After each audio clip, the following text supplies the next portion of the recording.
doing, goofy boy? What? You cutie. So, it is Monday. I am working. It has been fairly busy, but I guess my mindset was kind of a bit busier coming into the day because I knew it was going to be busy. So I kind of just sat down and got a lot of stuff done. So it's like 12 o'clock now and it's fairly quiet. There's still things I need to do for sure, but it's fairly quiet.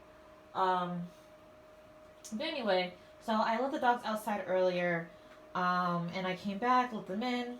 Jack, she did what she needed to do. She set the door. She came in. Kratos looked at me and walked off. So he stayed outside for a little bit. And I mean, I'm not really meaning a little bit. Like, I want that to kind of be. So technically, I should probably do it a different way. The way that I'm doing it might not work for him, especially when he gets older, and when he wants to stay outside. And also, like I said, he's getting. I don't know. I didn't like. I always say like I said, like I actually say stuff. Look at this goofy boy. He's so big. You're like a whole grown man out here, man. Cutie. He's tired. It's hot outside. But anyway, so basically, I shouldn't continue doing this, but sometimes when he wants to stay outside, he doesn't sit to come in. I just leave him out there. Unfortunately, like I say, I am gonna have to work on it because there's gonna be times when he doesn't want to come inside, but I need him to put him up to do something. Maybe I need to go somewhere or whatever. But I will have to, correct myself on that. But in this instance, Jack sat down to come in, so I let her in. Kratos did not, so he stayed outside. So, and I don't mean like stay outside for a little while. Like he was outside for maybe 20-30 minutes by his lonesome.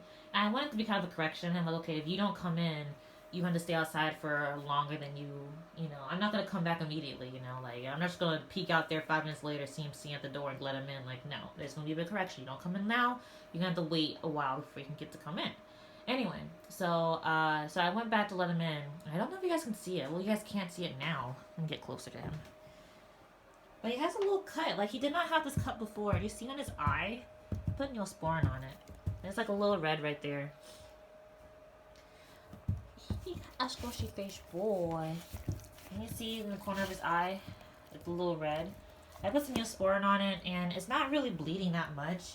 But I don't know what the little boy did. I feel like he probably ran into like, oh, if you hot, you don't really want to lay on that, man. I'm cold, so I have the heat running in here. And the door's not cold, or not closed, so it's not really heating up the room like it usually would if I had the door closed. But I have my heater on right now. But yeah, I don't know what he did. Like I said, he had to run into some branch or something. So it doesn't look like a bee sting, but I've never been stung by bees, so I guess I don't know. It looks like a scratch, and he didn't have that when I went to let him in. His goofy self. He didn't have that when I went to let him in. When I let Jack in, when he didn't want to come in, he didn't have that then, because I would have noticed it. But I put some Neosporin on it, so. Also, I don't know if y'all can tell, but I feel like you guys can definitely tell how dirty he is. He is so filthy. So yeah, baby boy get in the bath today. Yes, you are. Who's your good boy? Who's your good boy, 2 Moons? He's like, Mom, I'm comfortable. Who's your good boy? He's becoming such a man now. Like, Paco over here, Paco doesn't wag his tail, like, at all. Like, I love him. He's a sweet baby boy. But the little man doesn't. Yeah, I'm talking about you. He don't really wag his tail. He don't. The little floof don't be wagging his tail a lot. And I feel like, I don't know, like, I feel like the same with Kratos, because Kratos doesn't wag his tail a bit. Look at that. That's like a little, like, I don't know. Look, he's like, I'm a man, Ma. I don't do tail wags. Hi, cutie. I'm filling to the couch, y'all. Forget that this is not really, like, I can sink into it, so. Hi, man. Up, I have Paco jumped up here, too. Oh, my goodness. I'm gonna get smothered. Okay, let me get up. Oh, my goodness, kisses. Anyway, he's going in the bath today, y'all. Like I said, it's really hard for me to record giving him a bath because, well, there's my bathtub. But basically, I would have to kind of set the camera up over here to record. But then if I'm giving him a bath over there, then there's not really any way I can videotape him without y'all just watching my butt. And it's not nothing to look at, y'all. I'm sorry. Booty ain't nothing to look at. So anyway, the point of this video is just to get him in his little dirty. He's just so dirty. I think he went to go drink some more water. Or he might be over here with the missus. Okay, well, actually, I put food on. So, that's probably where he's at. I know he's in here somewhere. Oh no, what are you doing? What are you doing? Yeah, you can tell like how dirty he is in here. Like, I know you guys might think that some of that's shadowing, but some of that's not shadowing. Most of that's just dirt. I have the oven on because I said I'm cold, y'all. He is so dirty. This is a dirty boy. And I am going to make the effort, like I said, to give him a bath today, but his class tomorrow is not until 5, so he's got... Well, I mean, by the time I wash him, he'll have less than 24 hours before his training class. I'm going to try to wash him, like, have that be the last thing I do. Did you also open up your wound? So he doesn't have any fur in his leg. You guys probably seen this. You're in the way. He doesn't have any fur right there. He's never had any fur there. I think there's a little bit, he's a little bit of a mark there that's bleeding a bit. But I'll take care of it. Dirty boy. Hi, sweetie. Hey, Yosh. Oh, goofy boy. Anyway, boy needs a bath. But yeah, I'm going to try to do it as late as I can in the evening and not kind of interrupt the rest of my schedule so that, you know, he can be as clean as possible tomorrow. Because the fact of the matter is that we have a full day to get through tomorrow, in which I usually let him and Jack out to use the bathroom. And even if it's just bathroom breaks, I usually have time to goof around a little bit. And that's more than enough time for him to get dirty. So I'm trying not to get that corner of because my cabinets are a mess, y'all. My cabinets, I need to repaint them. I didn't paint them right the first time. I need to fix it. So I haven't done it yet. You guys have seen the paint pans over there, but the paint cans over there. But yeah, the little boy's dirty. So. Also, I noticed that Jack's a bit overweight. Like, honestly, I don't really see it much when she's standing up because she has a very, I can't remember the word, but you see kind of the part, like, Kratos' chest right here. Like, this part, I can't, like, this tuck, I think it's a tuck up. This tuck up for Jack is very sharp in comparison to her chest. So when she's standing, I don't notice. And when she's sitting, I usually am getting her facing towards me. But she sat on the side. I was in the kitchen because I'm cooking food. She sat on her side, and I just noticed that she looked like she was pregnant when she was sitting down. I'm like, girl. I think what I'm going to have to do, also I need to mop, y'all. Also, I think what I'm going to have to do is I'm going to continue kind of giving her the same meal. But I'm going to cut back on the puppy food portion of it, because the puppy food is kind of very high, it's high in nutrients, so, you know, feeding that, you feed it to puppies when they're growing, and you feed it to mama puppies when they're, like, nursing or whatever. Just so they have something for the babies to, they're continually having something for the babies to kind of feed from, because, you know, they're feeding babies, so they're just losing nutrients. Anyway, that's not the point. But Jack is not a puppy anymore. I mean, she technically is, she still acts like it, but she's not doing any more growing. She has some maturing to do, for sure, but no more growing. So she doesn't really need to be on puppy food, so I'm going to cut that back a little bit more. I'm still going to give her the same amount of kibble, of adult kibble that I'm giving her at the moment. But I'm going to cut back a little bit more on her puppy food, so we'll let her get used to that. And then, yeah, because she still has a little bit of the runs, so we're trying to make sure we get that all the way phased out before. I mean, it's good, though, because she can still hold it. It's not like she has the runs where she can't hold it. You know, she uses the bathroom as normal, just her poop's a little soft, so we don't want to overwhelm her, so we're just going to just lower the puppy food a little bit and continue with the same amount of adult food that we've been giving her. And we're gonna play it by that. So I don't know. It looks like the boy just wants to lay out here. Honestly, it smells like food. So I'm cooking some turkey legs and nice and warm right here. Just fine. It's fine. Well, Jack's in the kennel, by the way. I know you probably hear her chewing on stuff, but she's not out. Cause like as much as I think that I can definitely have them out at the same time now, when I'm really busy like I usually am on Mondays, because for them to be out at the same time when I'm working, it has to be like a very slow day, you know, like I can actually focus my attention on them, you know, I'm not doing too much as far as work. But Mondays when I'm really busy catching up with things that happen over the weekend, whatnot, I need my full focus to be on work, and I can't just have them like stop and start and play whatever, because what if I'm on a phone call and they start playing, you know, I need to correct them, but I can't correct them while I'm on the phone call. And so basically when I'm busy, I separate them. But anyway, that wasn't the point of this video. The point of this video is to let you guys know that a little boy's getting a bath. I'm going to try to get a video of it as much as possible, but it's probably just going to be me He's gonna look so sad. Actually, Jack has the most devastating puppy eyes, y'all. But anyway, he's gonna get a bath, and so I'll be doing that today. So I can get like videos of now, before and after. But keep in mind that first of all, my light in my bathroom is not very good. It's not the proper lighting for video recording anyway, and all I have is my phone. I'm not trying to buy any extra equipment because honestly, this is just a hobby and it's not a profitable one at that, and so which is fine. I want to do these videos because I just want to share my experience getting a Dogo Argentino Mastiff.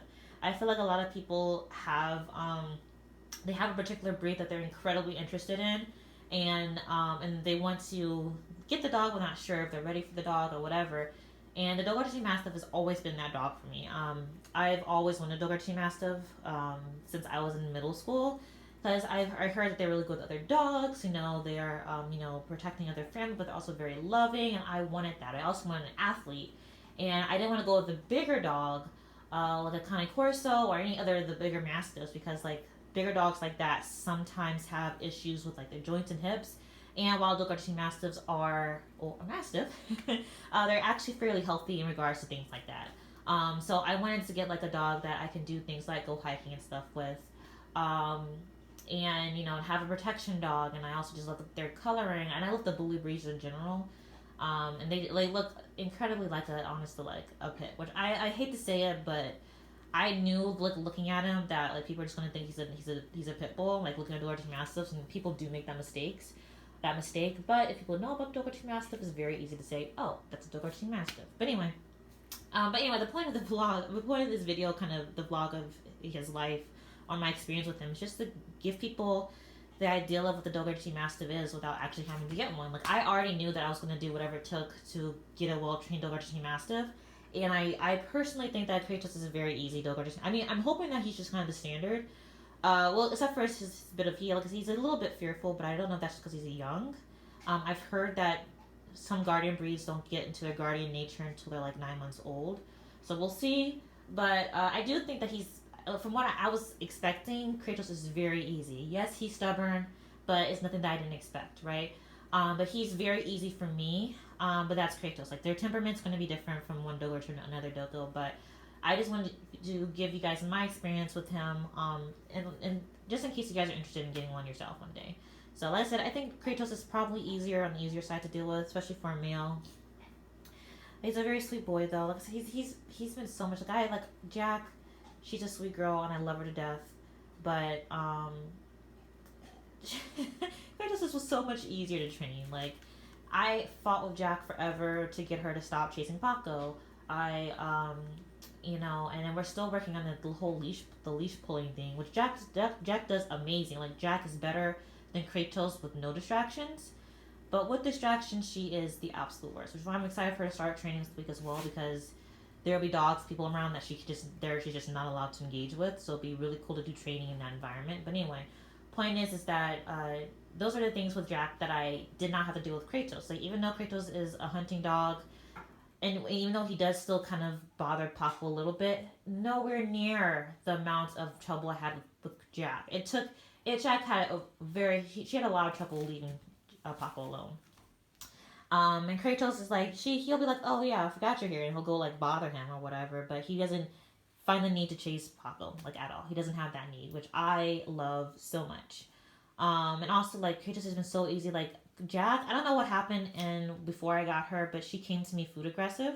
And like I got her before she was 2 months old. So I'm not sure what happened in between her birth and when I got her, but she came to me food aggressive, right? And we worked on it. But she still for her I would never put her in a position where somebody else is around her while she's eating. At least not when I'm around, because she's okay with me touching her when she has food. But that's because I've worked with her. That doesn't work with anybody else, right? But with Kratos, I've never had that issue. Kratos did not care what I was doing to his food or to him while he was eating. He never cared. I'm just like, what is this? Why are you so much easier than this pit? And the only problem I really have with him is the fact that he is so look at this dirty boy. You guys just see how dirty he is. I'm telling you, that is not lighting. I mean, some of it is, but the majority is just the fact that the little boy is dirty. Anyway, the only thing that I have, the only issue, and I say issue, it's not really an issue. It's something that is just for the Dogo Argentino Mastiff. It's normal, but Kratos is very wary of strangers. I mean, he's wary of strangers, but when the strangers are, I mean, as a puppy right now, he's kind of like he's friendly, but I do expect when he gets older, he's gonna be pretty much aloof. He's gonna be like, "Yo, what's up? I guess you're invited, so whatever." But he's not gonna be like Jack, who wants to say hi and wants to get love all the time. Jack is a love bug. Kratos is not, which is like it's a problem, but it's not for his breed. I just have to make sure that I socialize him a lot, which is what I've been doing. Um, but like I said with Jack, I never had the issue. But like she's a pit bull. Pit bulls are supposed to be people friendly. Anyway, y'all. But I just want to kind of vlog my experience with him, and like I said, I do want to breed. That's my ideal, but I wanted to own a dog first. Like, I wanted to own a Dogo Argentino Mastiff first to see if I can handle him. Therefore, because I don't want to be that person with a million and one dogs that are untrained and going out and attacking folks and other people. Like, no, that's just not going to be me. Like, I want to make sure that I can handle him fully trained before I even bring any more dogos into my house. And like I said, Kratos has been incredibly easy. Like, he probably has spoiled me, I feel like. And when I get another Dogo Argentino Mastiff, which I plan on getting a female, it may be by this female might drive me up the wall. Especially since for this next female, I do want a dog that's a little bit more confident. Kratos is not confident, and while I do understand that some are guardian breeds, they don't necessarily show that protective drive until they're 9 months old. He's showing things as a puppy that a confident dog would not. Kratos is very fearful. I'm not. He's not. I keep saying very fearful like he is, but he's just a slightly fearful. He can get over that fear very quickly, but that's the initial like, okay, I'm not sure what to do. I'm scared. That kind of is not really good. But I said he gets over it really fast, but maybe he'll change when he's older and he'll be over it completely. But that's the one thing about him that is actually an issue. It's actually a bit of an issue. But otherwise, Kratos has definitely spoiled me. He's been such an easy dog to train. Like, I mean, besides the fact that we had issues with crate training and potty training, which I think, and I think in some way those were kind of tied together with the crate training and potty training, but that was mostly because like he was raised on outside, right? So where he slept, he pottied and whatever, and ate as well. So he didn't really care if he potted himself in his crate. That just took a long time to get him trained. Like that, I'm no kidding. It took me a month and a half to get him trained to stop pottying in his crate. And even then, if like, because white dogs don't want to wash him a lot, so if he had an accident, even if I just gave him a bath recently, like I would have to give him a bath again because if he had that mess on him, it'll make him pee again in his crate. Like if he was clean, he'd be okay. But if he smelled like it, he'd have an accident in his crate. So I had to wash him a bit more than I was comfortable with. But those were issues that were just that I personally feel like were kind of just in regards to the way he was brought up. Like I say, he was an outdoor kennel, whatever. Honestly, his crate training thing might be different. His potty training for sure, but his crate training, that might be a Dogo Argentino Mastiff thing. When I said like I'm not sure if it is because Kratos can very easily get in his crate. He gets in his crate fine now. Actually, if I ask anybody to get in the crate, he's gonna be the first one in the crate. Like he gets in his crate fine now. And also like I can put him in the crate now. And if he has something soft to lay on, let me actually put that in there because that is a thing. He won't cry. If he doesn't have anything soft to lay on, he will cry. He's a bit spoiled, not sure why, but I guess if you're living outside and then you come to a house where you have something to lay on, you're gonna want that to continue. But like I said, Kratos has been a very easy baby on me. So anyway, y'all, look how dirty he is. That is dirt. I mean, some of that, like you guys, you have to understand that, some of that's just you can see through his fur and whatever and whatnot. So you see a little, pink of his skin underneath his fur, which gives it a little bit of a dark tint. But a lot of that's dirt, y'all. A lot of that's dirt. Little boy's dirty out here. Anyway, y'all, I'm gonna go. I need to actually get back to work. I've been offline for too long. So talk to you guys later. Bye.